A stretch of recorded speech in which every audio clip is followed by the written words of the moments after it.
નાના હતા ધ્રુવજીને નાના પ્રહલાદજી, પ્રભુજીને પ્યારા હતા બંને બટુકજી. પાંચ કારણો વલ્લભ પ્રભુએ પોતાના સિદ્ધાંતની અંદર બતાવ્યા. ધ્રુવજી ને પ્રહલાદે નાના અવસ્થાની અંદર ભગવાન બેઠાનું કારણ પહેલું ઉદ્યમ, બીજું માતા પિતાના આશીર્વાદ, ત્રીજું ગુરુ પ્રબળતા અને ચોથું ભગવાનની પણ કૃપા હતી. આ બધો જ સહિયારો સાથ જ્યારે ભેગો થાય તો ભગવાન મળી શકે. મૂળ ચર્ચાનો પ્રવાહ આપણો બે ચાલી રહ્યો છે. હું અને તમે ધર્મના માર્ગે જઈશું, સાચા માર્ગે જઈશું, ધર્મના કાર્યનો કોઈ આરંભ કરીશું. એટલે શરૂઆતમાં મારી અને તમારી પરીક્ષા થાય કે વિશ્વની સામે પુત્ર વધુઓ એ પરિવારગણ કે જે પ્રશ્નોત્તરી કરી રહ્યા છે અને એનું સમાધાન વિશ્વ દાદા કરી રહ્યા છે, તો એમને એમના જીવનની અંદર ખૂબ જ અઘરું છે. પણ સાથે સાથે બીજું એક સમાધાન એ પણ આપણે કહેતા રહીએ, મારે ને તમારે ભગવાનના માર્ગે જઈએ, હવેલી જઈએ, મંદિરે જઈએ, ધર્મના માર્ગે જઈએ, જરાય ગભરાવાની જરૂર નથી હો, જરાય ભય રાખવાની જરૂર નથી. નિર્ભયતાપૂર્વક નીકળજો. એનું પ્રાચીન કહેવાનું ને, શું પૂછો છો મુજને, હું શું કરું છું? અરે મને જ્યાં ગમે ત્યાં હરું છું, કરું છું, નથી બીક કોઈની મને આ જગતમાં, ફક્ત એક મારા પ્રભુથી ડરું છું. જો સમજો, ભગવાનના માર્ગે જવું હોય તો નિર્ભયતાથી ચાલવું. અરે ન જાઉં કુમાર્ગે કદાપી, વિચારીને પગલા ભરું છું, શું પૂછો છો મુજને. અરે આ તો પેલા આપણે કૃષ્ણ ભક્તિ માર્ગની અંદર સુંદર મજાના પેલા હરિદાસજીએ ગાયું છે.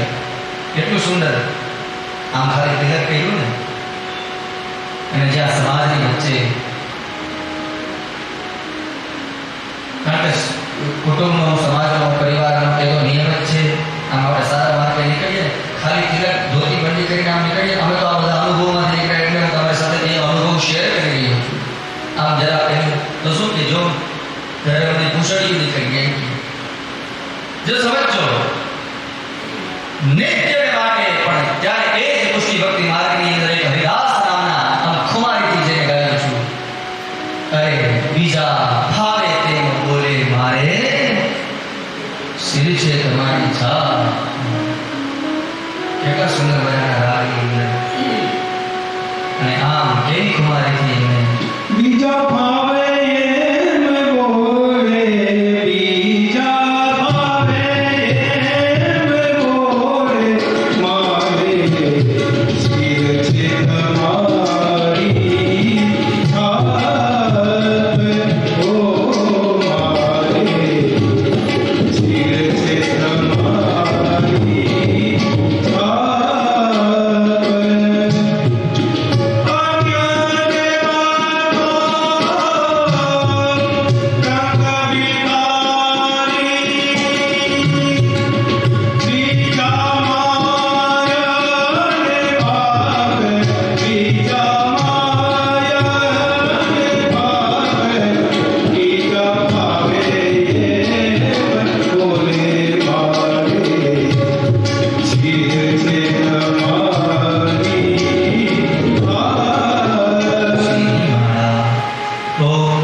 પછી આપણે આગળ પાછળ કથાનો ક્રમ ચલાવીશું. અને આજે આપણા કથા મંડપની અંદર કૃપા કરીને ખાસ વિષ્ણુ શ્રોતાઓ પૂજ્યપાદ પ્રાતસ્મરણીય એવા જુનાગઢવાળા નવનીત બાબા શ્રી આપણા કથા મંડપની અંદર કૃપા કરીને પધારશે. તો આજે એ પણ આપણે લાભ લેવાનો છે. તો જે કંઈ શ્રોતાઓને એ જલપાન ઇત્યાદિ કરાવવાનું છે તો 5-10 મિનિટમાં આપણે બેઠી બ્રેક રાખીએ અને પછી ક્રમે આપણે આગળ વધીએ. આવો શ્રી ભગવાનના નામનો જય ઘોષ કરીએ. શ્રી ગોવર્ધનનાથ કી જય. ભગવાનજી ભાઈ ભાવનબેન, જય શ્રી કૃષ્ણ. આપ લોકો અમારા આંગણે, તમારા ચૂંટાઈ સમસ્ત પરિવાર, જયશ્રીબેન, આપણા કથા મંડપની અંદર એ ભગવાનજી ભાઈ અને અમારા ભાવનાબેન એ બંને એ જાવિયા પરિવાર જે અમારી આગળની કથાના મનોરથી છે. આવતા વર્ષે રાજકોટની અંદર એમની ત્યાં અમારે કથા વાંચન કરવાનું છે. એ પણ આજે અતિથિ વિશેષો આપણે ત્યાં આવ્યા છે અને એ છે ભગવાનજી ભાઈ અમારા મુખ્ય મનોરથી જયશ્રીબેન ચૂંટાઈ પરિવાર. આવો આવો.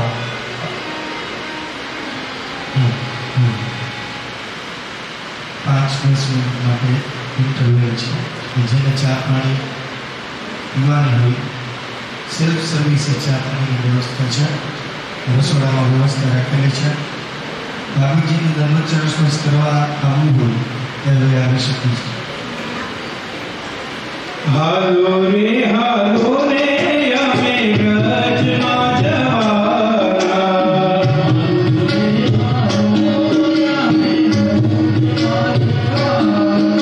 અરે હાલો રે અમે વ્રજમાં જવાના.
બિલકુલ શાંતિ જાળવો. બધા બેસી જાઓ પોતાના સ્થાને.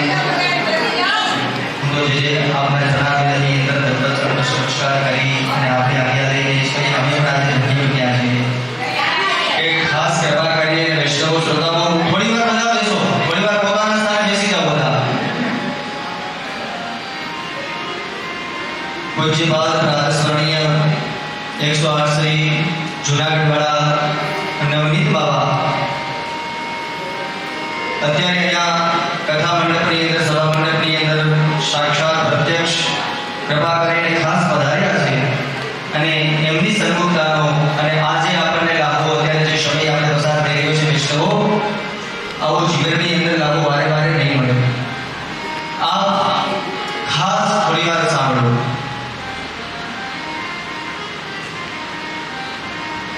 આપણા સાહિત્યમાં કહેવાનું છે જો શ્રી વલ્લભ પ્રભુ પ્રગટ હોતે તો વસુધારે સુની. આપણે પ્રથમ દિવસથી આજે દ્વિતીય દિવસ છે. ભાગવતજીની હમણાં અધિકાર લીલા પ્રથમ સ્કંદ પૂર્ણ કર્યો અને દ્વિતીય સ્કંદની શરૂઆત કરી અને આપણે સાંભળતા આવ્યા છીએ. તો વિશેષ આજે આમ આનંદ ઉત્સાહપૂર્વક કહેવાનું મન થાય આપણી ઉપસ્થિતિમાં. આપણે આજ્ઞા કરીને શાસ્ત્રીજી મારે શ્રવણ કરવું. અરે મારા નાથ કૃપાનાથ આપ બિરાજતા હો. હું નહીં આ જગતના કયા ભક્તાની તાકાત છે. વૈષ્ણવો સમજો, જરા જાગજો, સાંભળજો, સાવધાન. જ્યાં વલ્લભ કુલ બિરાજતું હોય તો હું નહીં, કાશીનો પંડિત કોઈ બ્રાહ્મણની તાકાત નથી કે બોલી શકે એની સામે. સમજો આપ કોણ છે, આપણા સ્વરૂપને જરા જાણજો. હું શું કહી રહ્યો છું જરા મારો કુંડલી નિર્દેશ આપ સમજો.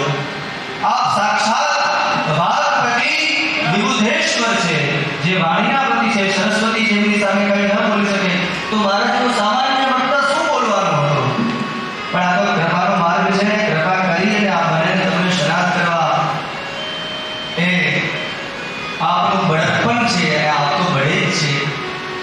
હું તો નિત્ય વૈષ્ણવો એમની નિશ્રામાં આપણી મંદિર, આપણું મોટા મંદિર, આપણી હવેલી એ ઝાંઝરા રોડ ઉપર જુનાગઢમાં એમની બાજુમાં અને અવારનવાર આપણા ઘરે એ પ્રસંગોમાં, જન્મદિવસોમાં, દુષ્ટાભિષેકો ઇત્યાદિ બધા અમારે અવારનવાર આપણી સન્મુખ થવાનું થતું હોય છે. અને આપણે ખૂબ કૃપા કરીને વૈષ્ણવો આજે હું આપણી સાથે આ હૃદયસ્થ આપણી સન્મુખતામાં વાત કરી રહ્યો છું. ગદગદિત થઈને આપણે ઘણીવાર આજ્ઞા કરીને અન્ય વૈષ્ણવોના ત્યાં ભાગવતજીની કથામાં પણ આપણે કૃપા કરીને અમને મોકલેલા છે. કહેવાનો મતલબ તો આ પુષ્ટિ ભક્તિ માર્ગ એટલે શું? તો કે કૃપાનો માર્ગ. તો કૃપા એટલે કૃપાને સમજવું. હવે કથાના ક્રમની અંદર જરા આપની આજ્ઞાને આપણે સર્વ ધાર્ય કરીને થોડો સ્પર્શ કરી અને પછી આપણે આપણો લાભ લેવાનો છે. જે કથાનો ક્રમ હમણાં જ દ્વિતીય સ્કંદની શરૂઆત કરી છે ત્યાં પહોંચ્યા છે અને સુખદેવજી મહારાજનું પધારવું અને સુખદેવજી મહારાજ દ્વિતીય સ્કંદની અંદર આપણી હીરાવાણી દ્વારા બોલે છે વર્યા અને સદે પ્રશ્ન કૃતો લોકહિતમ નૃપ આત્મસંવેદઃ પુંસા સર્વવ્યાધિ શૂન્યઃ પરીક્ષિતે પ્રથમ સ્કંદ અધિકાર લીલાની અંદર શ્રી બાબાના જન્માચરણાવેલની આપણે વલ્લભ પ્રભુની કૃપા દ્વારા ઝાંખી દર્શન કરતા અને પ્રશ્ન પૂછ્યો કે વર્ણાસંગ જીવનું કર્તવ્ય શું અને એમનું સમાધાન કરતા હવે દ્વિતીય સ્કંદની અંદર સાધન રેખા શ્રી બાબાનો ડાબો ચરણારવિંદ અને વલ્લભ પ્રભુએ તો આપણા સ્વતંત્ર ષોડશ ગ્રંથની અંદર જેમને યમનાષ્ટક સાધન લીલાને જેમની સંગતિ કરાવેલી છે. મેં પહેલે દિવસે કીધેલું આપ લોકોને યાદ હોય તો કે આપની કૃપા દ્વારા આપણે 7 દિવસની અંદર ભાગવતજીના એક એક સ્કંદને દર્શન ઝાંખી કરતા શ્રીજી બાબાના પ્રત્યેક અંગની આપણે ઝાંખી કરવાની છે. અને કેવા કે વલ્લભ પ્રભુ દ્વારા આમ તો વલ્લભ પ્રભુએ 7 અર્થની અંદર આ ભાગવતજીના અર્થો આપણને બતાવ્યા છે. 4 અર્થ તત્વાર્થ નિબંધની અંદર, 3 અર્થ અન્ય શ્રી સુબોધનીજીની અંદર. તો એ મૂળ ક્રમને તો બધું છે. તો હવે વિશેષ સમય નહીં લેતા ખાસ આપની આજ્ઞા થઈ એટલે થોડું આમ કાલાવાલા કર્યા. બાકી તો પ્રભુ ગોપાલદાસજી જો વલ્લાખ્યાની અંદર કહેતા હોય કે બધું સિંધુની કહીએ માગી અરે બ્રહ્મા જેવા બ્રહ્મા અને સુખદેવજી મહારાજે જો પણ અડધા દિવસની કથા કહેલી હોય સમજો વૈષ્ણવો તો પછી હું તો શું કહેવાનો હતો કથા. પણ ખાસ આપના છે અને આપણે કહેવું હોય તો એમ કહી શકાય આપણે બધા જ વૈષ્ણવો શ્રોતાઓ આપણે સાથે મળીને આવો એ પ્રભુના ચરણારવિંદની અંદર અરજ કરીએ અને વિનંતી કરીએ કે મેરી તો આધાર શ્રી વલ્લભ કે ચરણારવિંદ, વિઠ્ઠલ કે ચરણારવિંદ, વલ્લભ કે ચરણ. બસ ખાસ આપના એ આજ્ઞા અનુસાર આપની પ્રસન્નતા એ પ્રકારે આપની વચનામૃતનો પણ આપણે લાભ લઈશું અને આપ જે આજ્ઞા કરે એ પ્રમાણે આગળનો ક્રમ લઈશું. તો ખાસ જેમ આપણે શાંતિ બધાએ જાળવી રાખી છે, હજી પણ આપણે બધા શાંતિ જાળવીશું. કારણ કે વ્યાખ્યાન અને કથાનો તો બધો લાભ ગમે ત્યાં મને તમને મળશે. સમજો વૈષ્ણવો, પણ આ વલ્લભનું વેણુનાદ એટલે આપણા વચનામૃત સમજો એ લાભ એ તો ભાગ્યમાં હોય એ મળે. તો સવિશેષ નહીં કહેતા આપણા જ ચરણારવિંદની અંદર દંડવત સ્પર્શ કરી અને મારી વાણીને પણ વિરામ આપી અને હવે આપણે વિનંતી કરીએ કે આપણી પસંદતા પ્રમાણે આપ જે આજ્ઞા કરો એ પ્રકારે આપણે બધા આગળ ચાલવાનું છે. શ્રી ગિરિરાજ ધરણ કી જય, શ્યામ સુંદર શ્રી યમુને મહારાણી કી જય, શ્રી વલ્લભાધીશ કી જય, શ્રી जीवन प्रतिपादन शुद्धम समर्पितों श्रीमदाचार्य चरणम शरणम सर्वदेहिना समस्त दोष नमस्तके राजता. आदरणीय शास्त्री जी महोदय, उपस्थित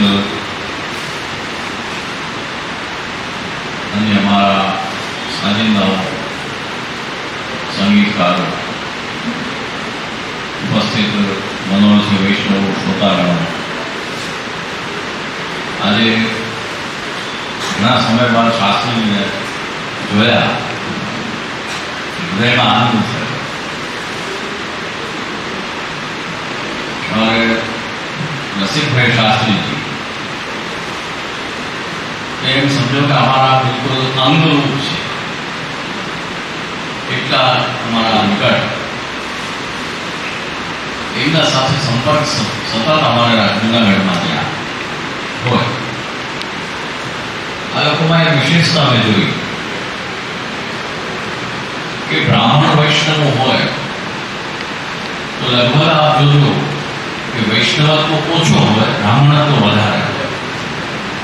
જ્યારે અમારા રસિકભાઈ વગેરે આ બધા જેટલા શાસ્ત્રીજી છે બધા એ બધામાં જે છે તે વૈષ્ણવત્વ વધારે અને બ્રાહ્મણત્વનો પ્રભાવ ઓછો. તો આપણને શ્રી વલ્લભ પ્રભુનું જે રસ છે એ આ લોકોમાં આપણને પ્રાપ્ત થાય. અન્યથા રસ જરાક ઓછો, શુષ્કતા મહેસૂસ થાય. હું આનંદ આવ્યો. શ્રીમદ ભાગવત આજે દ્વિતીય દિવસ. શ્રીમદ ભાગવત જે છે એ ચતુર્થ પ્રમાણ તરીકે શ્રી મહાપ્રભુજીએ સ્વીકાર કર્યા છે. વેદાः શ્રીકૃષ્ણ વાક્યાની વ્યાસ સૂત્રાણી ચૈવની સમાધિ ભાષા વ્યાસસ્ય પ્રમાણમ તચ્ચતુષ્ટયમ. શાસ્ત્રાર્થ પ્રકરણ નો આ શ્લોક છે શ્રી વલ્લભ પ્રભુનો. અને શાસ્ત્રનો જે નિર્ણય છે એ કરવામાં વેદાહ વેદ પ્રમાણ છે. વેદની અંદર પૂર્વકાંડ અને ઉત્તરકાંડ. પૂર્વકાંડમાં જે છે તે બધો યજ્ઞ યાગાદિક પ્રકાર અને સૂક્ત મંડળ સૂક્ત વગેરે બધા છે. અને ઉત્તરકાંડની અંદર જે છે તે બ્રહ્મ, જીવ, જગત, માયા ઇત્યાદિનો બધો ખુલાસો કરેલો છે. એ ઉપનિષદ. તો વેદાહ યાની પૂર્વકાંડ અને ઉત્તરકાંડ સહિત વેદ એ આપણા માટે પ્રમાણ છે. કોઈ પૂછે આપ લોકોને તો આપ કહી શકો કે વેદ અમારા માટે પ્રમાણ છે. પછી જે શ્રી કૃષ્ણ વાક્ય ગીતાજી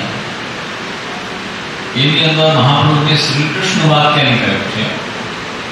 એટલે ભગવાન શ્રી ભગવાન ઉવાચ, ધૃતરાષ્ટ્ર વાચે એમાં ધૃતરાષ્ટ્ર વાંચે છે. વાચે એટલે કહે છે. વાચનો મતલબ થાય વચ ધાતુ છે, વચલી ધાતુ થાય વ્યાકરણમાં. વચ જે છે તે વ્યક્ત વાણીના અર્થમાં એનો અર્થ થાય. તો શ્રી કૃષ્ણ વાક્ય ગીતાજી પછી વ્યાસ સૂત્રની જે વ્યાસ સૂત્ર જે છે 774 લગભગ સૂત્ર વ્યાસજીના બનાવેલા છે. એ સૂત્ર જે છે એ પણ પ્રમાણ છે. અને સમાધિ ભાષા વ્યાસસ્ય શ્રીમદ ભાગવત જે આપ શ્રવણ કરી રહ્યા છો. તો શ્રીમદ ભાગવત ચતુર્થ પ્રમાણ તરીકે જ્યારે શ્રી મહાપ્રભુજીએ સ્વીકાર કર્યા તો પ્રશ્ન ઉપસ્થિત એ થયો જ્યારે શાસ્ત્રાર્થ થયો કઈ જગ્યાએ થયો આપ લોકો બોલાવો આમ તો ખ્યાલ ક્યાં છે બધો વિજયનગરમાં શાસ્ત્રાર્થ થયો. કૃષ્ણદેવ રાજા એ તો બધાને ખ્યાલ જ છે આપો. એ શાસ્ત્રાર્થ જ્યારે થયો ત્યારે એમાં શંકરાચાર્ય અને બધા માયાવાદીઓ બધા ઉપસ્થિત હતા અને બધા વૈષ્ણવાચાર્યો ઉપસ્થિત હતા. એ લોકો વચ્ચે શાસ્ત્રાર્થ ચાલ્યો અને શાસ્ત્રાર્થની પૂર્ણાહુતિ રૂપે વૈષ્ણવાચાર્યો બધા લગભગ હારી ગયા હતા. લગભગ પરાજય નિશ્ચિત થયો હતો અને શંકરાચાર્ય માયાવાદીઓ બધા જીત્યા હતા. કૃષ્ણદેવ રાજાએ નિર્ણય કર્યો કે ભાઈ આવતીકાલે આજે શાસ્ત્રાર્થથી એનું સમાપન કરશું અને શંકરાચાર્યજીનો કનકાભિષેક આપણે કરશું.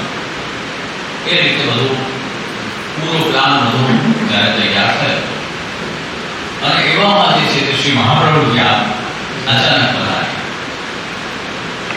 શાસ્ત્રાર્થમાં. અને કૃષ્ણદેવ રાજા ત્યારે વ્યવસ્થા એવી હતી કે અંદર હોલમાં કોઈ આવી ન શકે. જે જગ્યાએ શાસ્ત્રાર્થ હતો ત્યાં બધા કમાન્ડો લગાવેલા હતા. એ ટાઈમે અંદર કોઈ પ્રવેશ ન થઈ શકે જ્યાં સુધી એને અધિકાર પત્ર ન હોય અંદર પ્રવેશ નિષેધ. પણ જે મહાપ્રભુજી જ્યારે પધાર્યા મહાપ્રભુજીના દર્શન કરીને જે બધા કમાન્ડો જે કંઈ હતા પ્રસન્નતા રહી ગયા. દર્શન કરતા રહી ગયા, કોઈ રોકી ન શક્યા. અને આ મહાપ્રભુજી છેક અંદર હોલમાં જ્યાં શાસ્ત્રાર્થ ચાલતો હતો ત્યાં બધા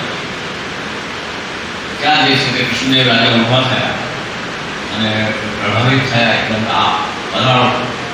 શંકરાચાર્યજી પોતાના અડધા આસન ઉપર આવી ગયા. વિરાજીને પૂછ્યું કે ભાઈ શું થઈ રહ્યું છે, શું ચાલી રહ્યું છે? આ રીતે શાસ્ત્રાર્થ થયો છે અને આટલા દિવસ ચાલ્યો અને વૈષ્ણવાચાર્યો બધા હારી ગયા, પરાસ્ત થયા છે અને શંકરાચાર્ય જીત્યા છે. એમનો અમે અમારે જવાબ દેવા છે, અમારે ચર્ચા કરવી છે. જરૂર તરત મહાપ્રભુની સાથે શંકરાચાર્યનો શાસ્ત્રાર્થ શરૂ થયો. 28 દિવસ ચાલ્યો. એમાં જે છે તે મહાપ્રભુજીએ વિજય પ્રાપ્ત કર્યા, જીત્યા અને જે છે તે માયાવાદીઓ જે છે બધા પરાસ્ત થયા. આ હકીકત છે, ઇતિહાસ છે. તો પછી જે છે તે કનકાભિષેક ત્યારે રોકી દેવામાં આવ્યો હતો. એ શ્રી મહાપ્રભુજીનો કનકાભિષેક હતો. તો ત્યારે આમ એટલા માટે ભૂમિકા કરી આપ લોકો સામે કે શ્રીમદ ભાગવત જે છે પ્રથમ શાસ્ત્રાર્થમાં વિષય એ આવ્યો કે શંકરાચાર્ય કહ્યું કે ભાઈ આપ પ્રમાણ કેટલા માનો છો અને કયા કયા માનો છો? તો શ્રી મહાપ્રભુજી આજ્ઞા કરી કે પેલા આ બધા આપ કયા પ્રમાણ માનો? શંકરાચાર્ય કહ્યું કે ભાઈ અમે વેદ, ગીતાજી અને બ્રહ્મસૂત્ર આ ત્રણ અમે પ્રમાણ માનીએ. શ્રી મહાપ્રભુજીએ કહ્યું કે નહીં, અમે ભાગવતજી પણ પ્રમાણ માનીએ, ચતુર્થ પ્રમાણ. તો સર્વપ્રથમ શાસ્ત્રાર્થનો પ્રારંભ આ પોઈન્ટ પર છે. શ્રીમદ ભાગવત પ્રમાણ છે, ચતુર્થ પ્રમાણ, અને શંકરાચાર્યજીએ કહ્યું પ્રમાણ નથી. એના ઉપર જ પ્રથમ શાસ્ત્રાર્થ જે આપ સાંભળી રહ્યા છો ને એ વિષય એટલો મહત્વપૂર્ણ છે. આખી જેવો તો વિષય નથી. આપણે પછી સાંભળી લેવો, શાસ્ત્રીજીને વાંચી દેવાનું, અમારે આવી જવાનું. જે સખત અમારે પાયાનો જે કાર્ય કર્યો છે, મહાન કાર્ય શ્રી વલ્લભાજી સ્વરૂપ. આજે કોઈની હિંમત નથી કે ભાગવતની સામે આંખ ઉઠાવીને જોઈ શકે. વેદાહ શ્રી કૃષ્ણ વાક્યાની વ્યાસ સૂત્રાણી જૈવની સમાધિ ભાષા વ્યાસસ્ય કે મહાપ્રભુએ સમાધિ ભાષા શબ્દ ત્યાં પ્રયોગ કરાયો છે. આખા ભાગવત શું પ્રમાણ નથી? ના, એવું નથી. ઉત્સર્ગતઃ આખા ભાગવતથી પ્રમાણ છે, પરંતુ એની અંદર જે સમાધિ ભાષા છે, સમાધિનાનું સ્મરતમ વિશેષિતમ, એ જે છે તે પ્રમાણ છે. બીજા બધા એની સાથે અનુગત પ્રમાણ થાય. આ બધા શાસ્ત્રના બધા શબ્દો છે કે આ બોલવા મુશ્કેલ પડે થોડા, પણ છતાં ખોલીને આ લોકોને એ ઉત્સર્ગતઃ વ્યાસજીને શું થયું કે જ્યારે એમને મનમાં શાસ્ત્રીજી પસંદ ખાલી કર્યું હશે આમ, એમને સંતોષ નતો થતો. અસ્તિવ મેં સર્વમિદં ભયંકરમ તથાપિ નાત્મા પરિતુષ્યતે. વ્યાસજીએ કહ્યું, મને મારા આત્માને સંતોષ નથી. મેં એટલા 18 પુરાણો કર્યા, ઘણું બધું કહ્યું, લાખો શ્લોકો લખી દીધા, આત્માનો સંતોષ નથી. ત્યારે એમને જે છે તે નારદજીએ યાદ દેવડાવ્યું, હવે આપ તો વ્યાસજી છો, આપને શું છે, આપ સમાધિ લગાડો. કઈ સમાધિ? તો ભક્તિ યોગ સમાધિ. એનું નામ છે ત્યાં ભક્તિ યોગ સમાધિ. ભક્તિ યોગથી ઉત્પન્ન થયેલી બનેલી એ સમાધિ આપ લગાડો. તો વ્યાસજીએ સમાધિ લગાડી. એ સમાધિની અંદર એક તો ડાયરેક્ટલી ભગવાનના જે લીલાઓના દર્શન થયા, એ સમાધિ ભાષા. પછી જે છે તે બીજાઓના મત પણ મળ્યા સમાધિમાં. મૈત્રે ઉવાચ, નારદ ઉવાચ, બીજા જે કંઈક કહેલું છે એ દેખાણું સમાધિમાં, પરંતુ પરમત છે, બીજાઓનો મત એ પરમત ભાષા. અને ત્રીજી જે છે તે લૌકિકી ભાષા, કે જેની અંદર ભગવાનની એવી લીલાઓ અથવા તો બીજી બધી વાતો કે જે છે તે લૌકિક જેવી વાતો, એ લૌકિક ભાષા. જેમ કે અશોષસ્ય પ્રવર્તાયા કુકુટાન પૂજિતો શુપાક. જ્યારે સવાર પડી દ્વારકામાં ભગવાન વિરાજતા હતા, ત્યાં જે છે તે સવાર પડી એટલે ભગવાન અસ્પદન થયા. ભગવાન પોતાની રાણીઓ સાથે બોલ્યા હતા. એ રાણીઓએ કુકડા જે બોલે ને સવારના વહેલા, એને શ્રાપ આપ્યો કે સાલો તમે બોલો છો ને ભગવાન અહીંથી બદલ થાય છે. આ જે છે તે લૌકિક ભાષા. એ રીતે સમાધિ ભાષા, પરમત ભાષા અને લૌકિકી ભાષા, એમ 3 ભાષાઓ શ્રીમદ ભાગવતમાં પ્રાપ્ત છે. મારા શાસ્ત્રીજી સંસ્કૃતજ્ઞ છે, અભ્યાસ કર્યો છે એમને, એટલે એ આપ લોકોને સમજાવવામાં સાર ગર્ભિત અને શાસ્ત્ર ગર્ભિત આપ લોકોને બતાવશે. એ નિશ્ચિત છે. એમના ભ્રાતા છે ધવલભાઈ કરીને, એ પણ મારા શીખભાઈ શાસ્ત્રીજીના ભત્રીજા છે, એ પણ પઠિત છે, વિદ્વાન છે. તો આપણને એમાં આનંદ આવે. અને આપ લોકો પણ જો બધા પિનડ્રોપ સાહેબ સાંભળી રહ્યા છે, હા, બધા જે છે તે શ્રોતા શોખીન છો. અમને પણ બોલવાનો આનંદ આવ્યો. વિશેષ તો શ્રીમદ ભાગવત તો સાગર છે. ભાગવત માટે તો તમે બોલતા રહ્યો પારો જ એનો કાંઠો ન દેખાય, બહુ સાગર છે. અને એવી વાતો આમાં શ્રીમદ ભાગવતમાં ઘણા એવો પ્રશ્ન થાય કે શ્રીમદ ભાગવત આપણે વાંચીએ તો એની અંદર જે રસ વિભાગ છે, રસ એ જેમ ગુલાબ જામુન હોય એની અંદર રસ હોય, તો એ રસનો ભાગ અલગ, મને જે એનો જે રસ જેમાં લે એ ભાગ અલગ. તો શ્રીમદ ભાગવતની અંદર ઘણા ચેપ્ટર એવા છે જેમાં આપણને થોડોક રસ ઓછો લાગે, મહેસૂસ એવું થાય કે આમાં રસ નથી. અને ઘણા વિભાગ એવા છે જેમાં રસ છે. તો આપણને જે રસ નથી એ વિભાગ જો અગર ન હોય, જો રાત ન હોય તો દિવસની કિંમત ન થાય. તો અમુક વિભાગ એવા રાખવામાં આવ્યા છે કે જેથી કરીને બોલો રસવાળો ભાગ અલગ તરી વળે. આપણે ગુજરાતીમાં કહીએ તરી વળે, એ અલગ તરી વળે. જો દુઃખ ન હોય તો સુખનો અનુભવ ન થાય. સતત તમને સુખ મળે રાખે તો એને જે છે તે દુઃખ, એનાથી આપણને સુખનો આનંદ મળે. અંધકાર હોય તો પ્રકાશનો આનંદ મળે. તો શ્રીમદ ભાગવતનું સ્વરૂપ તો અગાધ છે. મહાદેવની ગુસાઈજીની આ લોકો પર ખૂબ પ્રભાવ વરસાવે અને આ લોકો ખૂબ આનંદ કરો, ખૂબ એમની કૃપા દૃષ્ટિમાં હોય તો કહી ત્યારે કી જય.